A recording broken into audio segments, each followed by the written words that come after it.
کہ جب آیت نمبر 13 جب موسیٰ علیہ السلام پہاڑ پر چڑھنے گئے تو اللہ تعالیٰ حکم دیے کہ اے موسیٰ، پہلے تو وہ روشنی میں سے آواز آئی، اے موسیٰ ہم نے آپ کو منتخب کر لیا ہے اس طوا کی مقدس وادی میں. تو یہ طور سینین کے اندر یہ پورا واقعہ ہو رہا، جہاں پہ پھر اللہ تعالیٰ بولے. اچھا یہ ایک بہت زبردست سورہ طٰہٰ آیت نمبر 14، کبھی مت بھولو آپ لوگ، سورہ طٰہٰ کی آیت نمبر انتہائی اہم آیت ہے آپ لوگوں کے لیے، انشاءاللہ ہم سب کے لیے. قرآن کی ہر آیت اہم ہے، لیکن یہ آیت ایک بڑی ہی علمی اعتبار سے جب آپ دعوتی کام کرتے تو بہت اہم آیت ہے یہ.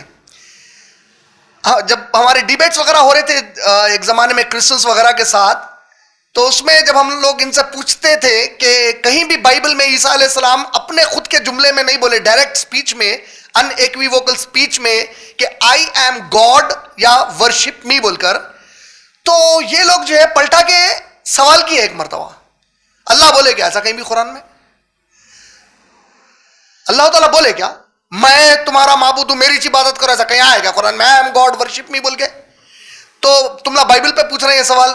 آپ لوگ ماشاءاللہ اتنا خوش ہوں گے جان کے پوری زمین پہ سوائے قرآن کے ایک بھی کتاب ایسی نہیں ہے جس میں اس کتاب میں جس کو معبود بنایا گیا وہ معبود نے کہا ہو میں معبود ہوں اور میری عبادت کرو سوائے قرآن کے.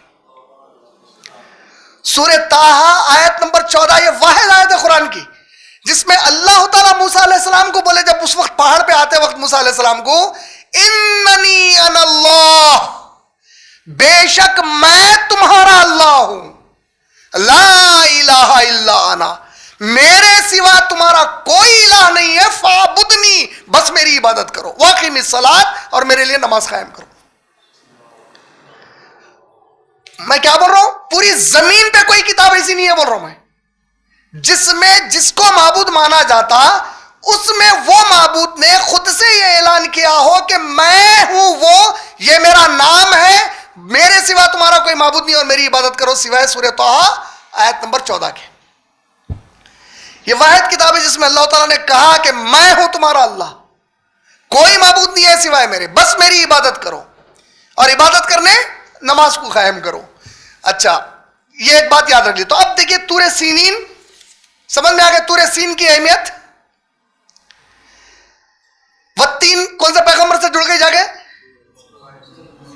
اور ان کی اہمیت کیوں ہے؟ کیونکہ ساری انسانیت ختم کر دی گئی تھی جتنی بھی تھی، انہوں اور ان کے جو بچے اور پھر جو ایمان والے بچ گئے ان کے ذریعے سے ایک نسل پوری پھیلا دی گئی، اور ہم سب اب ایک معنوں میں دوسرے معنوں میں نوح علیہ السلام کی اولادوں میں سے.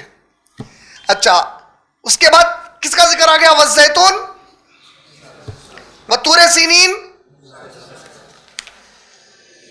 وحاذل، اور قسم ہے اس امن والے شہر کی. اب یہ جو شہر ہے کس کا شہر ہے؟ مکہ کس کا شہر ہے؟ محمد صلی اللہ علیہ وسلم کا شہر ہے. سورہ کب نازل ہوا؟ مکے میں نازل ہوا، مکے کے دور میں نازل ہوا. وحاذل بلد الامین، اور قسم ہے اس امن والے شہر کی. اچھا سورہ احزاب کی آیت نمبر 6 جب آپ پڑھتے، 6 اور 7 جب پڑھتے تو اللہ رب العالمین اس میں 5 اکابر رسولوں کا ذکر کیے جس کو اول العزم مانا جاتا. اول العزم مانے ایک اصول بتا دیتا ہوں آپ لوگوں. سورہ بقرہ آیت نمبر 285 285 سورہ بقرہ کی آخری جو 2 آیتیں آمن الرسول والی، اس آیت میں اللہ تعالیٰ ایمان والوں کی پہچان کیا بتایا معلوم ہے؟ یہ لوگ میرے نبیوں اور رسولوں میں کوئی تفرقہ نہیں کرتے. بولے انہوں بڑے انہوں چھوٹے، انہوں بڑے انہوں چھوٹے، یہ بحثہ کر لیتے نہیں بیٹھتے. بولے ڈیسائیڈ نہیں کرتے انہوں کون بڑے کون چھوٹے. یقیناً ہمارے لیے ہم کو پورا یقین ہے انشاءاللہ کہ جو مقام محمد صلی اللہ علیہ وسلم کا ہے، جو آپ کے واقعات آئے، جو آپ کے فضائل بیان کیے گئے، اس اعتبار سے وہ مقام کسی اور کا نہیں ہے انشاءاللہ. اور جس کا سب سے اونچا مقام ہے اس کو مقام محمود عطا ہوگا قیامت کے دن. اور نبی کریم صلی اللہ علیہ وسلم اس مقام محمود کے بارے میں کیا بولے؟ مجھے امید ہے کہ مجھے دے دیا جائے گا. بولے یقین کا لفظ نہیں بولے اس کے اوپر، لیکن یقیناً انشاءاللہ ہم کو یقین ہے محمد صلی اللہ علیہ وسلم کو ہی اللہ تعالیٰ عطا کریں گے. فضائل کی بنیاد کے اوپر ہم یہ یقین رکھتے ہیں کہ ہمارے نبی صلی اللہ علیہ وسلم سب سے افضل، سب سے اونچے مقام کے. لیکن یہ جملہ بولتے ہوئے ہم باقی انبیاء کو گرانے کی کوشش نہیں کرتے. میری ماں بہت اچھی ہے بولنے کا مطلب میرا بابا برا ہے نہیں نکلتا. یا میرے پپا بہت اچھے ہیں کا مطلب میری اماں گندی ہے نہیں نکلتا. ان کے اپنے فضائل ہیں, ان کے بھی اپنے فضائل ہیں. ہر نبی کی فضیلت ہے. ہم ہر نبی پہ پورا ایمان لائے, ہر نبی سے پوری محبت کرے. کوئی اس کے اندر ہم تفرقات نہیں کرتے. تفرقہ کرنے کا اختیار کس کو ہے؟ پورے نبیوں کے رب اللہ تعالیٰ کو. ہم ان میں سے بعض کو بعض پر فضیلت عطا کرے بولے. تو فضیلت کون عطا کرنے کا حق رکھتے نبیوں میں؟ صرف ہم خود سے ڈیسائیڈ نہ کریں انہوں چھوٹے انہوں بڑے بول کے. یہ ہمارے ایمان کا حصہ ہے.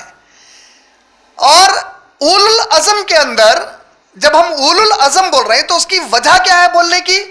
کیونکہ ان کے بارے میں اللہ رب العالمین نے قرآن میں جو باتیں بتائیں, اگرچہ کہ دوسرے انبیاء اور رسولوں کا ذکر آیا, لیکن ان کا جو ذکر اور ان کا جو مقام اللہ تعالیٰ بتائے وہ خود اللہ نے دوسروں کے مقابلے میں ان کو فضیلتیں عطا کر دی تھی. ٹھیک ہے, وہ 5 ہے. نوح علیہ السلام, ابراہیم علیہ السلام, موسیٰ علیہ السلام, عیسیٰ علیہ السلام, محمد رسول اللہ.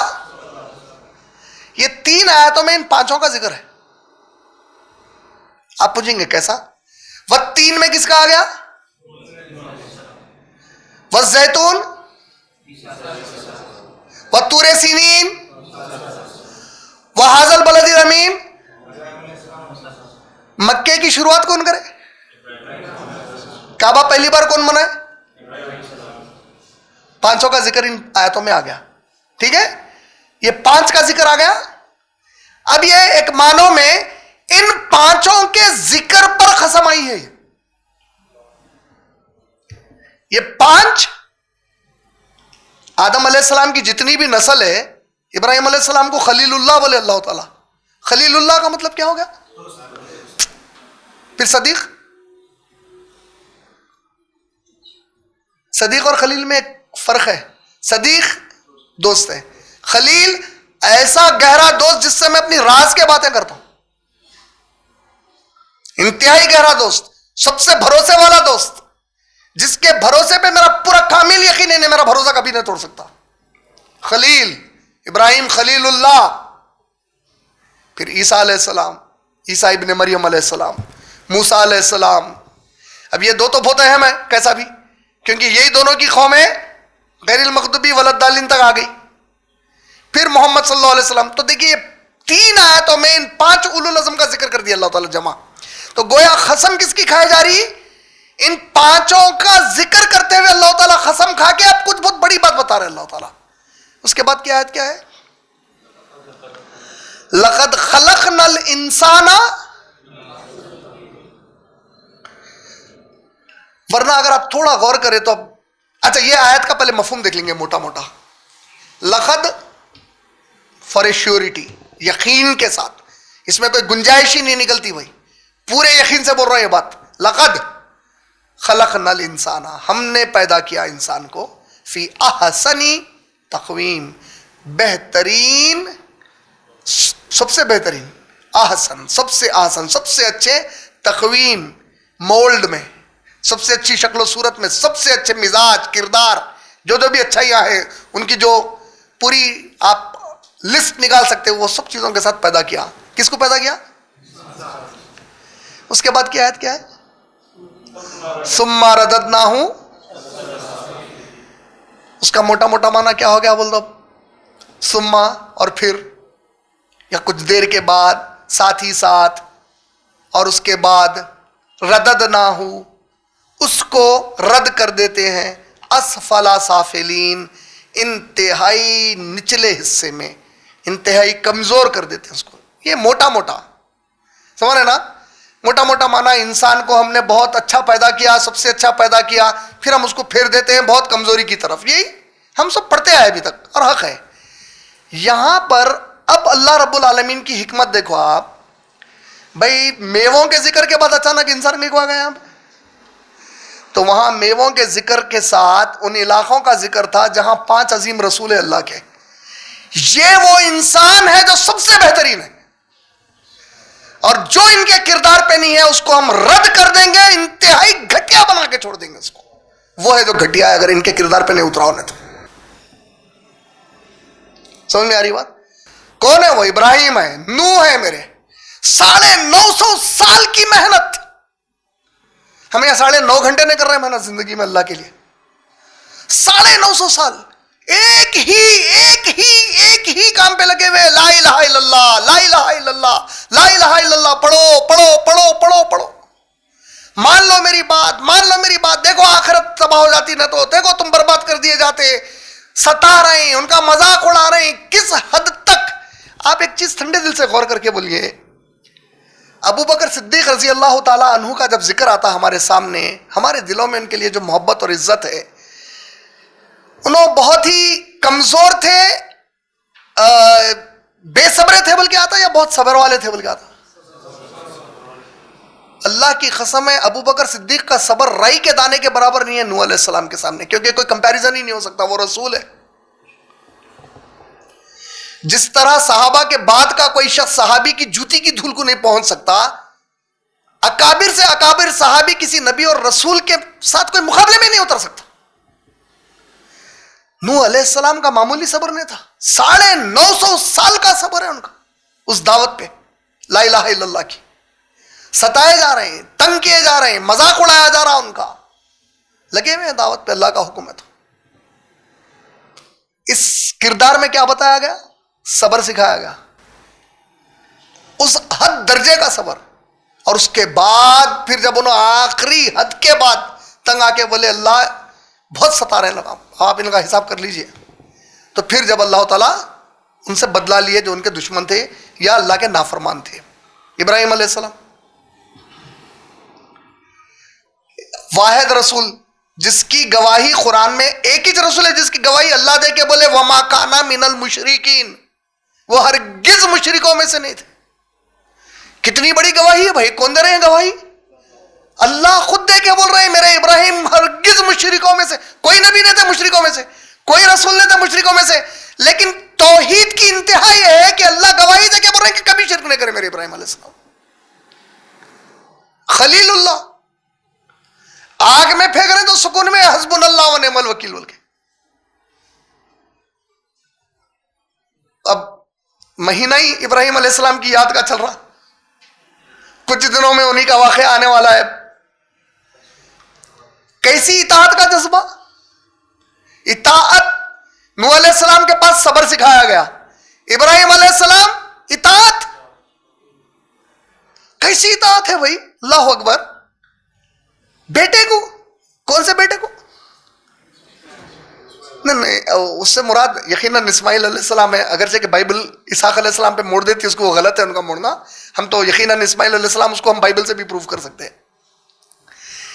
وہ میرے سوال کا اصل معنی یہ تھا کہ ایسے بیٹے کو جو ساری جوانی میں نیوا دعائیں مانگنے کے باوجود ضعیفی بھی شروع ہو گئے, ضعیفی ختم ہونے کو موت کے قریب آ گئے جب بچہ ہوا. آپ کو 3 سال ہو گئی شادی ہو کے, 5 سال ہو گئی شادی ہو کے, اس کے بعد بچہ ہوا, گڑ گڑا کے بل بلا کے آخری میں جا کے خبروں کے اوپر بھی منتیں مانگ لیتے, جو بولے کر لیتے اگر بچہ کہیں سے ہونے والا ہے تو. یعنی میں پوائنٹ کیا بتانا چاہ رہا ہوں, انسان کی کتنی بڑی کمزوری ہے بھائی. جس کو اولاد نہیں ہے اس کے دل سے پوچھو اولاد کیا نعمت ہے. سمجھ رہے نا آپ؟ سورہ آل عمران کی آیت نمبر جب آپ 14 پڑھتے تو اللہ تعالیٰ بولے دنیا کی بس چیزوں کی محبت انسان کے دل میں ڈال دیا. کس طرح ڈالو؟ وہ چیزوں کو بڑا خوبصورت بنا کے پیش کر دیا اس کے سامنے. بولے اللہ تعالیٰ آل عمران کی آیت نمبر 14 میں ذکر کرے ان چیزوں کا جس کو خوبصورت بنا کے انسان کے دلوں میں محبت ڈال دیا. بولے اس میں سب سے پہلا ذکر عورتوں کا ہے, اس کے بعد اولاد کا ہے. مرد آدمی کے لیے پوری جوانی چلے گئی ان کی, دعائیں مانگ رہے ہیں, بچے نہیں ہو رہے. حاجر علیہ السلام سے نکاح کی سب سے بنیادی وجہ جس پہ سارا علیہ السلام راضی ہوئے کہ ابراہیم کر لیجئے, ہو سکتا کہ آپ کی نسل وہاں سے آگے بڑھے. اب ہو گیا بچہ, اب بچہ ہو گیا, اب حکم آ رہا. کیا حکم آ رہا سوچو آپ. ابراہیم علیہ السلام یہ علاقے میں مصر کے, حکم آ رہا جائیے بچے کو اور حاجر علیہ السلام کو مکہ میں چھوڑ دے کے آؤ. بلکہ اب انہوں جا رہے ہیں پورا بچے کو لے کے, بیوی کو لے کے سفر کر لیتے ہیں. میاں بیوی بچہ نکل گیا سفر کے اوپر. اللہ کو پلٹا کے یہ نہیں پوچھ رہے اللہ کہیں کو چھوڑ کے آؤ بول رہے ہیں. ہم کیا وجہ کیا, اتنی دور کیوں چھوڑ کے آؤں میں؟ چھوڑ دو. بولے اللہ تعالیٰ اچھی بات ہے, چھوڑ دیے. بکہ کی وادی ہے مکے کا نام اصل. سورہ آل عمران کی آیت نمبر 6 اور 9 میں شہر مکہ کو پہلے بکہ بولتے تھے, بکہ کا نام آیا اس کا. کیسی وادی ہے بکہ کی؟ اگر وادی سمجھنا ہے اس کی اس شکل میں جو حاضر علیہ السلام کے زمانے میں تھی, تو آپ لوگوں کو اللہ تعالی ہم سب کو حج اور عمرے نصیب کرے زندگی میں بے شمار. جو کر لیے اللہ ان کو پھر نصیب کرے, جو نہیں کرے اللہ تعالیٰ ان کو جلد سے جلد نصیب کرے. جو بھی نہیں گئے یا جو پھر جائیں گے, ایک بات آپ کے یاد سے کر کے آنا, جب جائیں گے تو صفا مروہ کے پاس جب آپ لوگ جاتے ہیں تو سعودی حکومت والے ایک بڑا اچھا کام کرے. لوگ صفا کی شروعات پہ کچھ حصہ وہ لوگ پہاڑوں کا جیسے کا ویسا رکھے جو حاضر علیہ السلام کے زمانے میں جیسے تھے پہاڑ, وہ ابھی بھی ویسی ہے. اتنے گھٹ پہاڑ ہیں, وہ اتنے گھٹ پہاڑ ہیں, آپ اچھے سے اچھا مہنگا جوتا بھی پہن لیں کہ اس پہ زیادہ چلے تو امکانات پورے ہیں کہ آپ کے جوتے کی سول نکل جاتی ہے آج کی. کوئی چیز جاندار وہاں پہ موجود نہیں ہے جو اس وجہ سے مانی جائے کہ وہاں رہ گئے تو چلو بھئی یہ جانداروں کے بیچ میں رہ جائیں گے. اب وہاں چھوڑ کر ابراہیم علیہ السلام کو حکم ہے کہ پلٹ جاؤ, اور چھوڑ کے پلٹ جا رہے ہیں اپنی بیوی اور بچے کو وہاں سے. اور پھر بیوی کیسی دیے تھے وہی ابراہیم علیہ السلام کو. بیوی پلٹ کے پوچھ رہے ہیں ابراہیم کیا ہوا, جواب ہی نہیں دے رہے. تیسری بار پوچھے حاجر علیہ السلام. حاجر علیہ السلام کو اللہ کے نبی صلی اللہ علیہ وسلم خاص طور پہ مخاطب کر کے میری ماں بولتے تھے ان کو, اور حقیقت میں ماں ہے محمد صلی اللہ علیہ وسلم کے لیے. تو تیسری بار سوال کرے, اے ابراہیم اتنا تو بول دو خالی, یہ اللہ کے حکم سے کر رہے ہیں کیا مجھے. ابراہیم علیہ السلام جب جواب میں بولتے کہ ہاں اللہ کے حکم سے کر رہا ہوں, تو اس کے بعد انہوں پلٹ گئے, انہوں بھی پلٹ گئے ابراہیم علیہ السلام کی طرف سے. ایک بار شوہر کو سوال نہیں ہو رہا, یا چھوڑ دے کے تو جا رہے ہیں, کھائیں گے کیا, اللہ ہمارے کو خالی چھوڑ دو, بولے کچھ ہمارے کھانے پینے کا بندوبست کرو, نہیں بولے کچھ تو ہوگا نا, کہ بنڈے کھائیں گے اب ہم لگا. اور بچہ کون ہے معلوم, وہ عمر کا بچہ ہے جو ابھی چھاتی سے دودھ پی رہا. پلٹ گئے ابراہیم علیہ السلام. ہے کسی باپ کا کلیجہ. 3 سال کے بعد 5 سال کے بعد بچہ ہو گیا تو آپے سے باہر ہو جاتا, میری مراد پوری ہو گئی, بلکہ میری نسل آگے بڑھی, بلکہ آ گیا میرے کو ایک بچہ. بلکہ اور جس کو بچے نہیں ہوتے ان کو تہمتوں سے بھی گزرنا پڑتا زمانے کے, کیا بات ہے بچے کیوں نہیں ہو رہے. اب یہ ابراہیم علیہ السلام پلٹ کے نکل جا رہے ہیں. اب حکم ہو رہا, بچہ نوجوان ہو گیا, بچہ بڑی عمر کو پہنچ کے مر گیا تو باوا کو اتنا غم نہیں ہوتا. باوا 80 سال کا ہے, بچہ 60 سال کا تھا مر گیا بولے تو چلتا. نوجوان بچہ ہے 20 سال 21 سال. کبھی ایسے جو بچے نوجوان مر گئے ان کے باواؤں سے پوچھو دل پہ کیا گزری لوگوں کے, ایسا دیکھا کہ باپ کو موت آ گئی.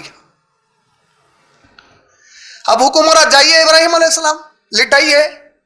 کس کو لٹائیے, وہی بیٹے کو جو جگر کا ٹکڑا جان ہے آپ کی, کاٹیے اب ہمارے واسطے. اطاعت کا کیا عالم ہے, جب جمرات پہ کنکری مار رہے ہیں, جا کے کئی کے لیے مار رہے ہیں, کیا کر رہا تھا شیطان ہوا. جمرات معلوم نا, 3 کنکریاں مارتے حج کے وقت, 3 جگہ آ کے بھٹکایا. کیا بول کے بھٹکایا معلوم ہے نہیں معلوم ہے. یہ بول کے بھٹکایا, اے ابراہیم آپ جو بول رہے ہیں آپ کی بات صحیح ہے, آپ کو حکم آیا ہے, آپ انسان ہیں, ایک چھوٹی موٹی آپ سے سننے میں غلطی ہو سکتی نا, ذرا ایک بار پوچھ لو اللہ سے یہ حکم ہے کیا بیٹے کو کاٹنے کا. آپ جھوٹ بول رہے ہیں, غلط بول رہے ہیں, اللہ غلط ہے, اللہ ایسا بول ہی نہیں سکتے, وہ کچھ بھی نہیں. ایک بار خالی دوبارہ پوچھ لو آپ. اس پہ بولے مردود میرے ایمان کو کمزور کرنے کی کوشش کر رہا, لا حول ولا قوت اعوذ باللہ پڑھ کے کنکری مارے اس کو وہاں پہ. ایمان کی کیسی کیفیت ہے, پلٹ کے دوبارہ ایک بار فتوا لینے کی کوشش نہیں کرے. اپن فتوے لے کے پورے کام بجا دیتے اپنے.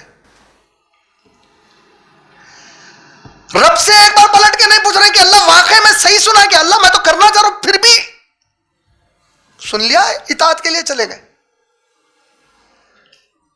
اس اطاعت والے رسول کا ذکر آ گیا اس میں. موسیٰ علیہ السلام ایسے رسول جو حجت بنائے جائیں گے ان پورے محمد اور رفیعوں کے سامنے, جس کو بہترین آواز دی گئی تو اللہ کے ساتھ کفریہ جملوں کے گانے گائے, اور جس رسول کی زبان لڑکھڑاتی تھی, جس کو ہکلے تھے, جس کو بات کرنے نہیں آتا تھا, وقت کے سب سے خطرناک دشمن کے سامنے جا کے اللہ کی توحید کو پیش کر رہے ہیں. بھائی آپ میں سے کتنے ہیں جو دعوت کا کام یہ بول کے نہیں کرتے کہ بھائی ہمارے کو نہیں آتا, بھائی کیسا بولنا نہیں معلوم. ٹھہرے جائیں گے موسیٰ علیہ السلام, یہ مجبوری تھی کیا تیرے پاس بات چیت کرنے کی, بول کے تیرے کو تو زبان دیا, گفتگو دیا, اچھی بات کرتا تھا, گانے بھی گاتا تھا, ہنسی مذاق کے اندر گانے گاتا تھا, گالی گلوچ کرتا تھا, اونچی آواز میں باتیں کرتا تھا, اماں باؤ کو جھڑکیاں دیتا تھا. کیا رو میرے خسمہ کھا کھا کے لوگوں کو جھوٹ بول کے اوقاف کے جائزہ کھاتا تھا. کرا میری دعوت دیا, کہیں دعوت دیا نہیں دیا اللہ کی توحید کی. دیکھ میرے رسول کو, دیکھ موسیٰ علیہ السلام کو. پھر موسیٰ علیہ السلام اپنی سیرت میں کیا تربیت کر رہے ہیں. اللہ کے لیے کوئی کام آ جائے تو جس میں ان سے بہتر کوئی ہے اس کے لیے دعا کر رہے ہیں, اس کو میرا ساتھی بنا دو اللہ تعالیٰ, میرے بھائی ہارون کو دے دو, میرے کو بات کرنے نہیں آتا, ذرا ساتھ رہنے دو اس کو. انا پہ نہیں ہے, میں رسول ہوں, اس کی کیا ضرورت ہے میرے کو. اس میں وہ صلاحیت ہے, ساتھ لے لیے, دعا کر کے اللہ اللہ اس کو دیجئے میرے ساتھ, بولے میری مدد کرنے کے لیے. اور طور سینین میں یہ رسول کا ذکر آیا ہے, میرے موسیٰ کے جیسا جس کو بات کرنے نہیں آتا تھا. پھر خاص بات دیکھو, آپ آلریڈی ایک جگہ سے ڈر کے بھاگے ہوئے, کہاں نے میرے کو مار دیتا کی بول کے, اس کے لوگا مار دیتے کی بول کے.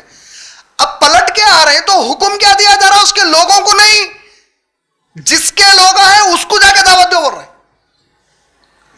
لوگ خود اتنے ظالم ہیں کہ ان کے ظلم سے ڈر کے بھاگ گئے تھے موسیٰ علیہ السلام, اور حکم دیا جا رہا کہ نہیں ہوئی لوگوں کو نہیں, لوگ ظالم ہے. وہ ظالموں جس کے بولنے پہ ظلم کر رہے ہیں, جو ظالموں کا سردار ہے, جو اپنے آپ کو انا ربکم الاعلی بولا, میں ہوں تم سب کا سب سے اعلیٰ رب بولا ہوا ہے, اس کو جا کے دعوت دیجیے آپ بولے. اور گئے موسیٰ علیہ السلام دعوت دینے کو. اور پھر جب انہیں پیچھا اٹھا کے آیا, جہاں راستہ بند ہو گیا, اب دکھ رہا ہی نہیں کچھ بھی, صحابہ تھوڑی دیر کے لیے موسیٰ علیہ السلام کے لغزش کھائے, بولے اے موسیٰ ہمارا تو راستہ بند ہو گیا. اور موسیٰ علیہ السلام کا توکل کیا ہے, رب راستہ کھول کے دیتا, پریشان رکھو. بولے وہ موسیٰ علیہ السلام کے علاقے کا تذکرہ کرے اللہ تعالیٰ قسم کھا کے, ہے ایسا کوئی تم میں موسیٰ جیسا ایمان والا. عیسیٰ علیہ السلام کا ذکر کیا, ایسی پیاری والدہ, اتنی نیک, اتنی پاک دامن مریم علیہ السلام, واحد عورت جس کا ذکر کر کے اللہ بولے کہ کائنات میں اس سے اونچی کوئی افضل عورت نہیں ہے, بولے اس سے کوئی متطہر عورت نہیں ہے, بولے اس سے زیادہ پاک دامن کوئی عورت نہیں ہے, بولے اللہ تعالیٰ. وَإِذْ قَالَتِ الْمَلَائِكَةُ يَا مَرْيَمُ إِنَّ اللَّهَ اصْطَفَاكِ وَطَهَّرَكِ وَاصْطَفَاكِ عَلَى نِسَاءِ الْعَالَمِينَ. اور فرشتوں نے کہا کہ اے مریم, اللہ نے آپ کو چن لیا ہے اور آپ کو پاک کر دیا ہے تمام عالموں کی عورتوں پر. الفاطمہ سیدۃ النساء اہل الجنہ, میری بیٹی فاطمہ جنت کے عورتوں کی سردار ہے, الا مریم, سوائے مریم علیہ السلام کے. ان کے بیٹے عیسیٰ علیہ السلام کتنا ستائے, کتنا ستائے, کتنا ستائے ان کو. صلیب پہ لے کے چلے گئے رسول کو, حد کیا کر دیے, صلیب پہ لے کے چلے گئے. صبر کرے وہاں تک چلے گئے صلیب پہ, توحید نہیں چھوڑے اللہ تعالیٰ کی. اور پھر خاتم النبی, خاتم الرسول محمد رسول اللہ صلی اللہ علیہ وسلم آ گئے. ان کا شہر, شہر مکہ, ان پوروں کا ذکر کر کے اللہ تعالیٰ بول رہے ہیں یہ ہے وہ انسان جس نوعیت پہ میں چاہتا ہوں کہ باقی کی پوری آدم کی اولاد اس نوعیت پر رہے. تو کیا سمجھا, تو گورا گھومتا ہے تو آ گیا اس میں. تیر سے گورے گورے رنگ تو ان کو دیا جس کو میں کل جہنم کا کیڑا بنا دینے والا ہوں, ہے کہ نہیں ہے. گورے گھومٹے کہاں پہ ہے برے, اور کوئی ایمان لایا ہوا نہیں ہے. ہالی ووڈ, بالی ووڈ, ٹالی ووڈ, پورے وڈا دیکھ لو اٹھا کے. خوبصورت عورتیں تم لوگ آئے, ان کا ذکر آ رہا فی آسنی تقویم میں, نہیں, حاجر کا آ رہا, خدیجہ کا آ رہا, مریم کا آ رہا علیہ الصلوۃ والسلام کا. تم اس قابل ہے ایسا نہیں تقویم بول لیں گے؟ ہاں اگر یہ نوعیت پہ تم اپنی زندگی کو موڑے تو لقد خلقنا الانسان فی احسن تقویم. قسم ہے التین کی، قسم ہے وہ جگہ کی جہاں پہ نوح علیہ السلام کو بھیجا تھا اور ان کی کشتی کو بچایا، جہاں سے تم کو پھر بڑا کرا تمہاری نسل نکالا وہاں سے. قسم ہے زیتون کی، اس علاقے کی جہاں پہ پورے انبیاء گئے، معراج ہوئی وہیں سے جیروسلم، وہی بیت المقدس، وہیں سے محمد صلی اللہ علیہ وسلم آسمانوں میں چلے گئے، وہیں پہ وہی مقام پہ پورے انبیاء علیہ الصلوۃ والسلام کو نماز میں امامت کر رہے ہیں. اتنا عظیم معجزہ ہے. قسم ہے اس علاقے کی جہاں زیتون ملتے. دیکھو کون کون ہے وہاں پہ، قبلہ اول وہی ہے،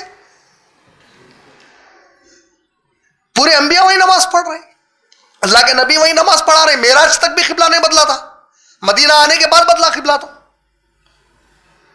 اتنے عظیم علاقے کا ذکر آ رہا. تو اب ایک معنی میں وہ علاقے میں اگرچہ کہ عیسیٰ علیہ السلام نبی صلی اللہ علیہ وسلم سے بالکل قریب ہے، لیکن ان پورے انبیاء کا بھی اس میں تذکرہ کر دیا اللہ تعالیٰ.